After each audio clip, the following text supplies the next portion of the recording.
Good day. I'm Jeremy, the Zoo Nerd, coming to you live from my backyard in beautiful Los Angeles, California. Hey, you don't need to bark. Sorry, my dogs are joining me again. Maybe they'll come into the shot today. We'll see. Hope everyone's having a good day. Hope you're being safe, being happy, being healthy, and staying home. That will help us all. Today on our Critter Chat, we're going to talk about a very unique group of mammals called marsupials. Oh, before we get into that, I just want to clarify that full episodes are uploaded daily on Facebook and YouTube. Instagram is having some troubles with letting me load the full episode, so if it seems like it cuts off or seems short, check it out on YouTube or Facebook. They seem to be a little better about posting the full episode later on. If you're joining me live right now, we should have no problems. But today we're going to talk about the marsupials. And they are actually, as far as the way they organize different animals, it's a pretty high up grouping of animals. It's called a subclass. So when they find an animal, they start to categorize it in different categories. So the first one is kingdom. That's where we talk about if it's a plant, if it's an animal, what kind of thing. The next one is phylum. And that basically is about how their skeleton works. So if it has a skeleton, it's chordata. If it's not, it's an invertebrate. So it's just two options of animals there. And then the next order down is class. And so that's where for the vertebrates we say, is it a mammal? Is it a bird? Is it a reptile? Is it an amphibian? Is it a fish? All those good things. And for the group of marsupials, they are listed as a subclass. So they're not even a full step down from, is it a mammal? Yes. Oh wait, this one might be a marsupial, because these guys are pretty unique and different than about 95% of the mammals out there. So about 95, maybe even higher, like 97% of mammals are all in a group that we sometimes call placental mammals. So that has to do a lot with the way that babies grow. Most mammals follow this very specific general guideline, placental mammals. Two kinds are very, very different and lay eggs. Those are over here. They're called monotremes. We'll do another episode about them. And then in the middle of those two, there's the marsupials. And they are differentiated out because unlike the egg layers, the babies start forming in the mom's bodies, but then they are born after a very short gestation period. So for some marsupials, like the ones that we have here in North America, which is the Virginia opossum, although they live in many places besides Virginia, we actually see them sometimes here in my backyard in California. But the Virginia opossum's gestation period is 13 days. That's it. They're pregnant for 13 days. That's crazy, right? That means that when their babies are born, their babies are little tiny, still embryos, and still have a lot of development to go through. Now, the most common marsupials are going to be in Australia. And Australia has about 220 different species of marsupials. So things like kangaroos, koalas, wallabies, wombats, Tasmanian devils, those are all Australian-based marsupials. But they're not all in Australia. Some live here in the Americas. Like I mentioned, in North America, we only have one, and that's the Virginia opossum. And then in Central and South America, there are other cousins of the Virginia opossum that are other opossums. So there's about close to 75 species of American marsupials. The rest are all Australian or the islands surrounding Australia. What marsupial means, it's a Latin word, so that's a scientific language that they use to describe most animals. It's the predecessor of languages like French and Italian and Spanish and Portuguese. But the Latin word is how marsupials came to be called marsupials. It's a Latin word that means pouched mammals. And it's actually derived from a Greek word because Latin was the language spoken in Rome back in the day. And a lot of what Rome has, they borrowed from the Greeks, which is a whole nother thing for a history lesson. Maybe we'll get into that another time.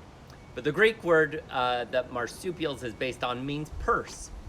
And so as scientists found this unique group of animals, they're like, most these marsupial type mammals mothers, they have a pouch or a pocket, and that's where the baby really develops. So they're pregnant for a very short time. Virginia opossums 13 days. Most things like kangaroos, koalas, that's right around 30 days to 35 days in some species. Things like a wombat, that's only like 21 days. So it kind of varies species to species, but it's a really short time for how big of an animal they are. So short pregnancy, and then the baby goes into usually a pouch. Not all marsupials have pouches. Some just have kind of like a skin fold. So it's just little bitty, not really a full pouch, but just kind of a little protective layer. And some of the really small possum species don't even really have that. But these babies, when they're born, are really tiny. They're only about 1% of the mother's size. So they're itty bitty guys, and they're usually born and have to crawl on their own to the pouch. And then once they're there, mammals produce milk, right? So that's one of the big characteristics of mammals. And these babies, they need to get to that milk. So they are in search of the nipples or the teats. And once they find it, they attach onto it, and it actually swells up inside the baby's mouth. So the baby actually can't let go if it tried. And it will stay there for many months in most species, at least several weeks for the others, until it gets a little bit bigger. So for things like kangaroos, when a kangaroo or a big wallaby baby is born, it's the size of a jelly bean, or maybe the size of your thumbnail. And so that little tiny baby has to crawl along its mother's fur up to getting into the pouch. And then it will stay there for, in the case of kangaroos, for quite a few months, usually like 4 or 5. Some species, I believe it's a little longer, until it starts to poke its head out. And then it's kind of in and out of the pouch again for a few months after that. So this is kind of a weird way of having a baby, and it doesn't fit the regular mold that all these other mammals over here have. But the interesting thing about marsupials is, especially in Australia, there's kind of a marsupial of all sorts of sizes, shapes, and that does all sorts of things like other mammals would do in the rest of the world. So there's marsupials in Australia that live up in the trees, kind of like a squirrel. There's marsupials that dig under the ground, like a mole.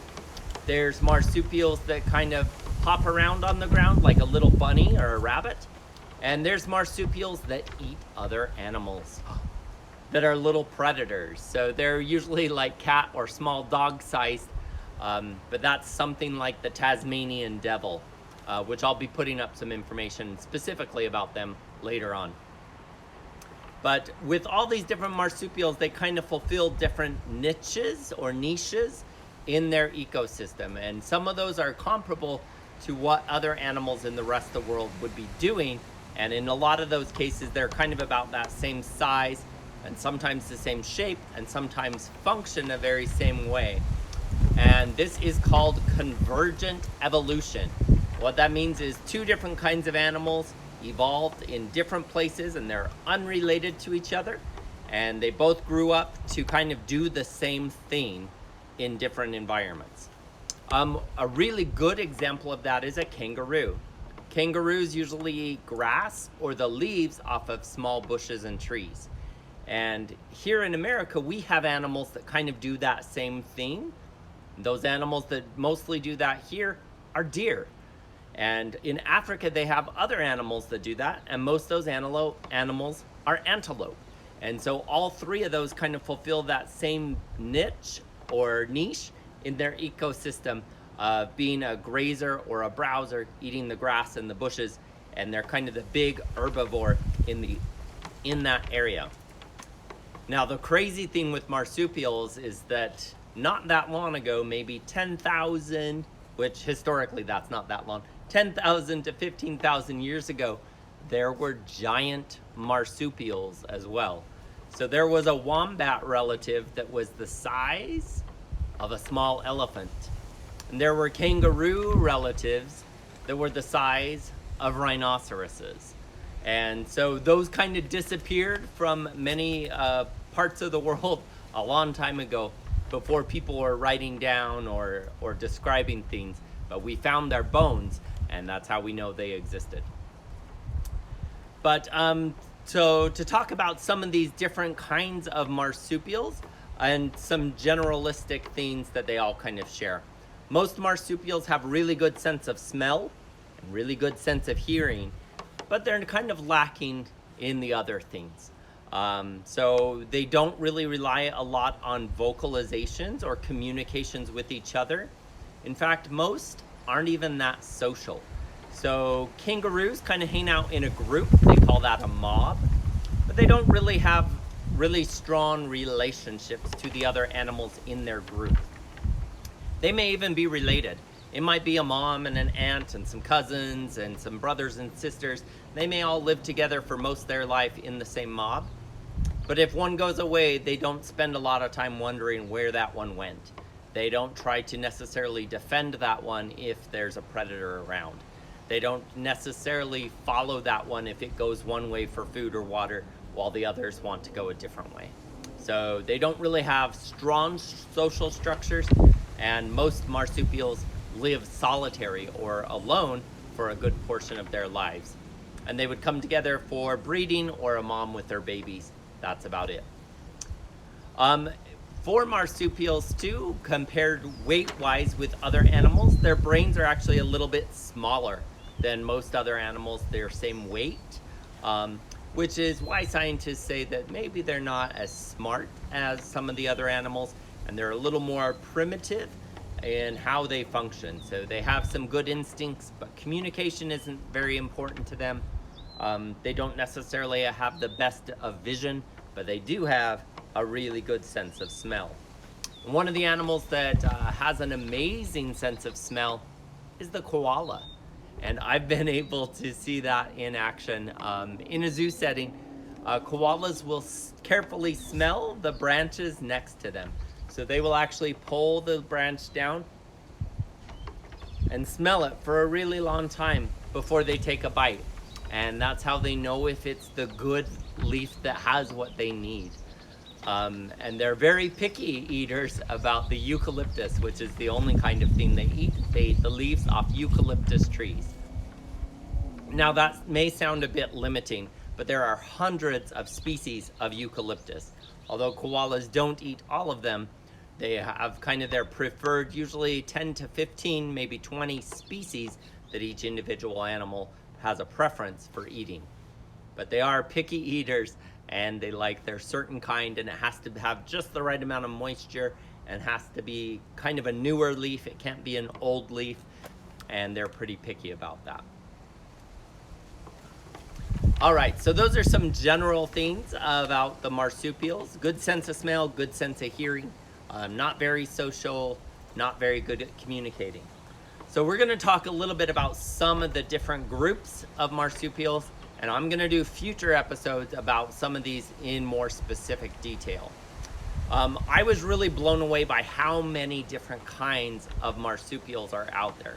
So in Australia, it's about 220 different species. And then in the Americas, it's about another 75. So together, that's about almost 300 species. And some of those are questionable for a couple different reasons, and we'll go over that in a minute. But the biggest group of marsupials that most people are most familiar with are called the macropods. And what that word means, macro means big, and pod means foot. So it means animals with a big foot. And those are gonna be the kangaroos. And if you've ever seen a big kangaroo's foot, their hind feet are about a foot long. So they're pretty good size. And the red kangaroo is actually the biggest living marsupial in both height and in weight. The male red kangaroo is about 6 feet tall, so that's as tall as I am, and weighs about 200 pounds, which is just a bit heavier than me. But they are huge animals, and I've seen them in a zoo setting in Australia and at a couple of zoos around the United States. I didn't see red kangaroos in the wild when I went to Australia because they're in the middle of the country. They live in a very dry, hot, deserty environment. And their reddish color, especially on the males, kind of helps blend in with some of that reddish sand that's out there in the middle of Australia. When I went to Australia, I didn't go to the middle. It's pretty rough out there, and we were not equipped for that. So I stayed along the coast. I did see wild kangaroos in Australia, but I saw the wild, smaller versions called gray kangaroos. Now, a male gray kangaroo can still be pretty good size. I saw the eastern gray kangaroos, and a male eastern gray kangaroo can be almost 5 feet tall, with females being maybe about a foot shorter, just over 4 feet tall. So still very good sized animals. Kangaroos are the most well-known of the marsupials by most people. It's a very recognizable animal. And most people can tell you what that is when they see a picture of it. But there are 65 different types of macropods. So things that look like a kangaroo and kind of act like a kangaroo. So those are going to be the several different species of kangaroos, a whole bunch of species of wallabies, which are kind of a smaller version, and then some of their crazy cousins that live up in the trees called tree kangaroos, and then also some kind of weird looking cousins called the quokkas. You may have seen a picture of a quokka. They're sometimes called the world's happiest animal. They get photographed quite a bit because they look like they're smiling. They only live in one little island off the coast of Australia. I'll see if I can find a good picture of a quokka. They are really cute. Also, there's a special kind of marsupial in Australia called a honey possum, and it specifically pollinates flowers, which is pretty great to think of a big furry mammal or even a medium-sized or smaller furry animal that goes around and pollinates flowers. But that's pretty important, and it's pretty crazy and great to think of. There's also the other possums, which generally live up in trees. Some of them will come down to the ground. And then they are grouped in a group that also includes the gliders. If you've ever seen a flying squirrel, this would be kind of the Australian or marsupial version of that. Although there's also some that live in South America that are gliders as well. But they kind of have an extra skin fold that attaches from like their wrist to the rest of their body, and they look like they're wearing little Superman capes, and they can kind of fly or glide from one tall tree down to a shorter tree. They're usually really small. They look kind of like a little baby squirrel. They're pretty cute. They're really little. They eat all sorts of like fruits and bugs. They can have very sharp teeth, so I encourage you not to try to pet one if you ever see one.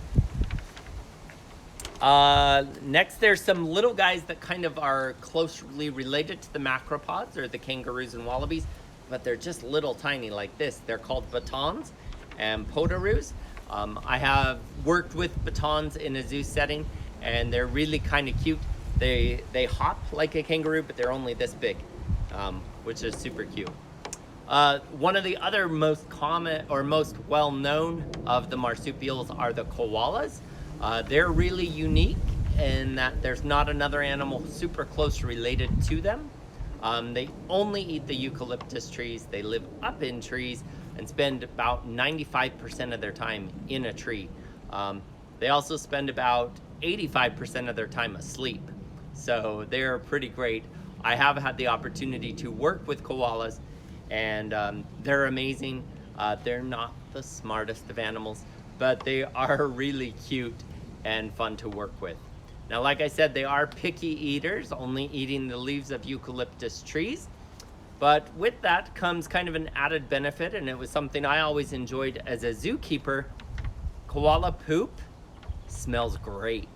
It smells like eucalyptus. So if you've ever smelled eucalyptus scented lotion or hand soap or chapstick, that's what their poop smells like. And when you walk into a place where koalas are living, you can smell that from the branches, but also as you clean up their poop as a zookeeper, yeah, it doesn't stink like most the poop from most of the other animals. So that was always something I kind of thought was fun. There's also the carnivorous marsupials. So those are things like Tasmanian devils. And there's a whole group of animals just smaller than the Tasmanian devils called quolls. They're really dynamic animals. I've only seen one in a zoo once, and that was in Ohio, I believe at the Columbus Zoo. Really cool looking. They kind of look like a very fuzzy, I don't know. They kind of have a big fluffy tail, and they kind of look a little bit like the size of a raccoon, maybe a bit smaller, but they will eat other animals. Tasmanian devils are just a bit bigger to that. Oh, someone's asking, how close have I been to a kangaroo? Wild kangaroos, not that close. They're pretty leery of people. They will usually move away. I stayed in the car when we were looking at the wild kangaroos. I was maybe 200 feet away from them, but we didn't want to scare them off, so we were just watching them from inside the car. Kangaroos in a zoo setting, I've had sit in my lap and I've fed them out of my hands. I've been able to scratch them behind their ears, and I've been able to do that in Australia and also at the LA Zoo a little bit when I worked there with the kangaroos. And back in the day at the Phoenix Zoo, I worked with some wallabies that were a little shy of people, but you could occasionally get that close to them as well. I've also fed kangaroos at Busch Gardens in Florida, and they ate right out of your hand as well. And that was pretty incredible. It was really fun to feed them. The last group of Australian marsupials are called bandicoots and bilbies. Australia has a lot of really fun names for a lot of their animals. I'll put up some photos of some of them, or at least a link to a gallery that shows what a lot of these animals look like. They're kind of smaller, medium-sized guys with really huge ears. They eat a lot of insects and are really important for their environment. Now in the Americas, the marsupials that we have here are all opossums. And then there's another small group of them called rat or shrew opossums, which are also kind of the same thing, but just smaller. But there's about 75 species of marsupials in the Americas. The biggest one and most well-known of the American one are the Virginia opossums. And depending on where you live, if you live in the United States, you may have Virginia opossums near you. They live throughout most of the eastern United States. When I was in New York City, I saw one walking down the streets of Brooklyn at night. When I was in Michigan, near Detroit, I saw them in neighborhoods all the time. I've seen them multiple times in my yard here in California. So they are fairly prevalent, kind of eastern half of the United States, and then a little bit through like Texas and a little bit on the western coast. They're kind of not in the very middle of the United States. They kind of like places that are a little more moist, so kind of the deserty areas and the mountain areas are kind of the areas that they're not in as much. Okay, let's talk about the threats that face marsupials. So because they kind of evolved in Australia for the most part, they didn't have a lot of competition from other animals, and they didn't have a lot of predators from other animals other than other marsupials.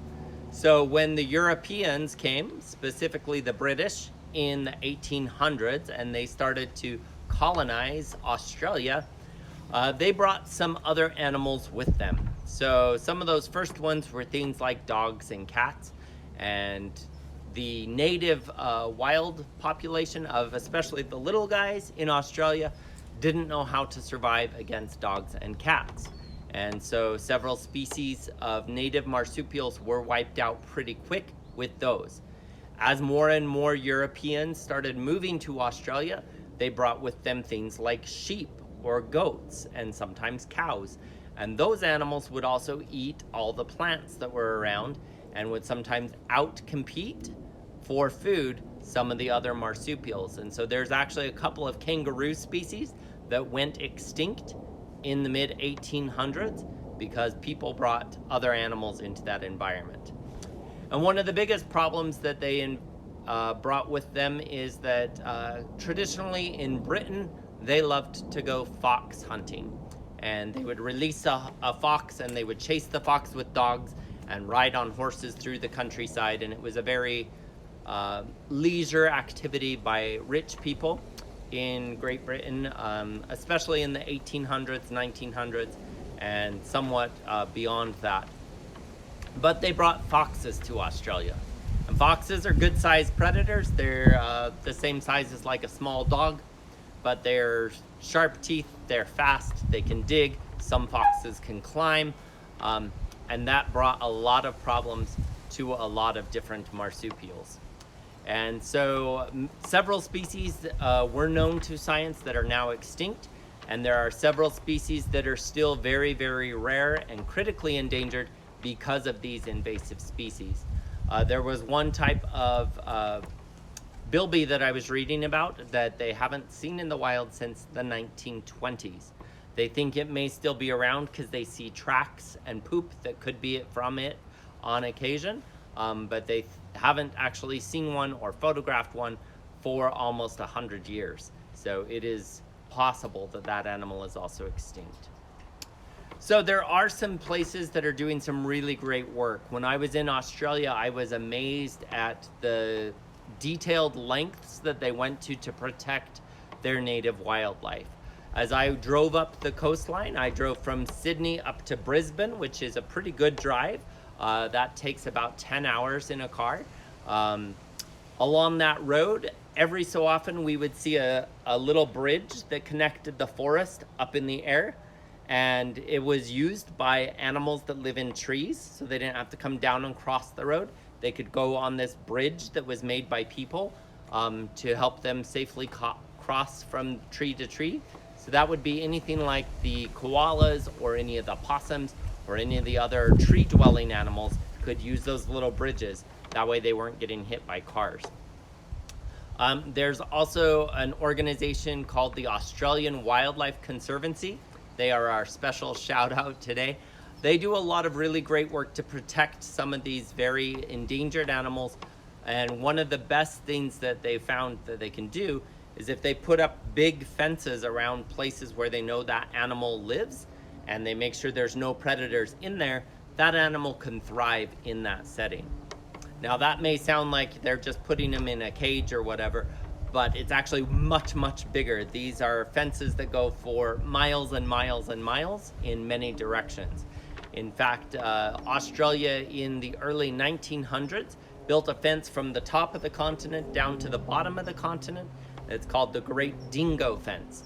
And they tried to push all the dingoes to one side of Australia to not let them be on the other side of Australia. They did that primarily because they didn't want dingoes eating the sheep. But in doing that, they also maybe helped some of those other species on that side of the continent be a little safer from dingoes as well. Now, dingoes are kind of an interesting animal, and I'll just touch on this briefly. They are not a marsupial. They are a canid, so they're in the dog family.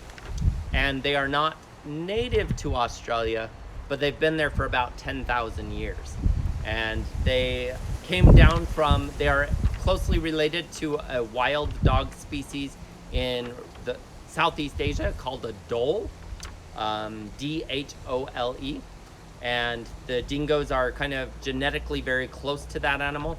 And they believe they were introduced by people to Australia and then kind of became feral or free-roaming wild species again, even though they may have been taken there as pets.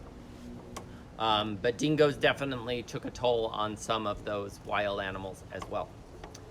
So this Australian Wildlife Conservancy, they have a really great program to put these fences up in place.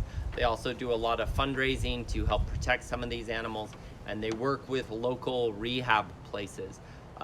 If any of you have ever watched any of the wildlife documentary TV shows, about Australia, you know that they are very good about taking in sick or injured animals, specifically places like Australia Zoo, that's owned by Steve Irwin's family. They do really great work to rehab and then re-release animals back into the wild. So they also do a lot of great work. But I hope you've enjoyed what I've shared with you today about marsupials. Again, I will be doing more in-depth episodes about some of those animals later. I have seen some marsupials in the wild. The kangaroos were the only wild ones I saw, but I have spent some time with, in different capacities, with a number of other species as a zookeeper or as a zoo employee. But I hope you've enjoyed what I've shared. Have a great day. Be happy, be healthy, take care of yourself, stay healthy.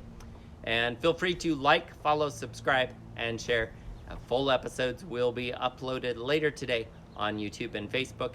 And on the Facebook profile, I'll be putting up some special links and videos with some more information about some of these species. So until tomorrow, have fun. We'll see you then.